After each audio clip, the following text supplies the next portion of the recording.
जय श्री हरि भक्तों। आज अनिरुद्धाचार्य जी महाराज आपको उस दिव्य रहस्य से अवगत कराने जा रहे हैं जो हमारे जीवन की दरिद्रता, दुख और अंधकार को सदा के लिए मिटा देता है। यह रहस्य छिपा है कार्तिक मास के 3 पवित्र दानों में, दीप दान, वस्त्र दान और अन्न दान में। अनिरुद्धाचार्य जी महाराज कहते हैं, कार्तिक मास वह पावन समय है जब स्वयं भगवान विष्णु पृथ्वी पर आकर अपने भक्तों के द्वार खड़े होते हैं। यह मास केवल पूजा का नहीं बल्कि आत्मा को शुद्ध करने और जीवन को प्रकाशमय बनाने का अवसर है। जो मनुष्य कार्तिक मास के समाप्त होने से पहले यह 3 दान करता है, उसके जीवन से दरिद्रता सदा के लिए दूर हो जाती है, क्योंकि दान केवल धन का लेन देन नहीं बल्कि हृदय की पवित्रता और आत्मा की विनम्रता का प्रतीक होता है। पहला दान, दीप दान। महाराज जी कहते हैं, दीप दान का अर्थ केवल एक दीप जलाना नहीं है बल्कि अपने भीतर के अंधकार, अज्ञान, लोभ, क्रोध और मोह को मिटाना है। जब भक्त संध्या समय तिल के तेल का दीपक भगवान विष्णु, तुलसी माता या गंगा मैया के नाम से जलाते हैं तो वह दीप केवल मिट्टी, तेल और बाती का नहीं होता, उसमें हमारी श्रद्धा, भक्ति और कृतज्ञता जलती है। अनिरुद्धाचार्य जी समझाते हैं,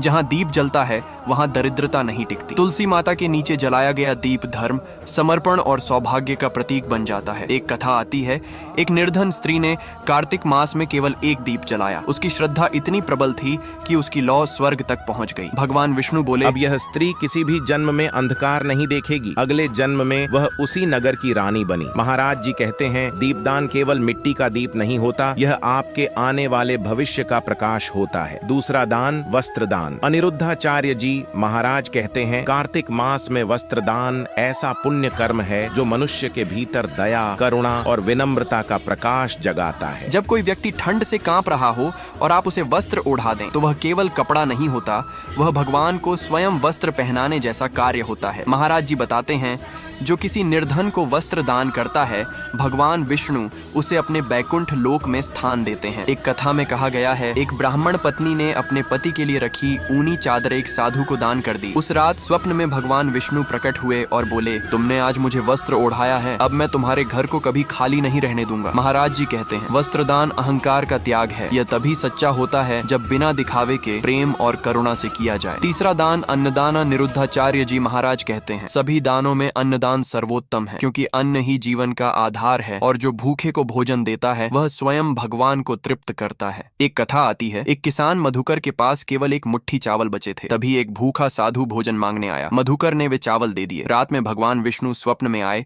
और बोले, मधुकर, आज तुमने जो अन्न दिया वह मुझ तक पहुंचा है, अब तुम्हारे घर में कभी अन्न की कमी नहीं होगी। अगले दिन उसी खेत में स्वर्ण के सिक्के उगाए। महाराज जी कहते हैं, अन्नदान जीवदान है और जो जीवदान करता है वह विष्णु लोक को प्राप्त होता है। इसलिए कार्तिक मास में किसी गरीब, ब्राह्मण, साधु या गौशाला में प्रेम पूर्वक अन्नदान अवश्य करें। दान प्रेम से करें, अपमान से नहीं, क्योंकि सच्चा दान वही है जो नम्रता से दिया जाए। अनिरुद्धाचार्य जी महाराज का आशीर्वचन भक्तों, दीप से अंधकार मिटता है, वस्त्र से ठंड मिटती है और अन्न से भूख मिटती है, परंतु इन तीनों से मिलकर जीवन का सच्चा धर्म पूर्ण होता है। इसलिए कार्तिक मास के पावन दिनों में श्रद्धा से दीपदान, वस्त्रदान और अन्नदान करें। भगवान विष्णु स्वयं आपके जीवन का दीपक बनेंगे और आपके घर से दरिद्रता, अंधकार और दुख सदा के लिए मिटा देंगे। यही अनिरुद्धाचार्य जी महाराज का संदेश है। जब हृदय से दान होता है तब भगवान स्वयं आपके जीवन में प्रकाश बनकर उतरते हैं।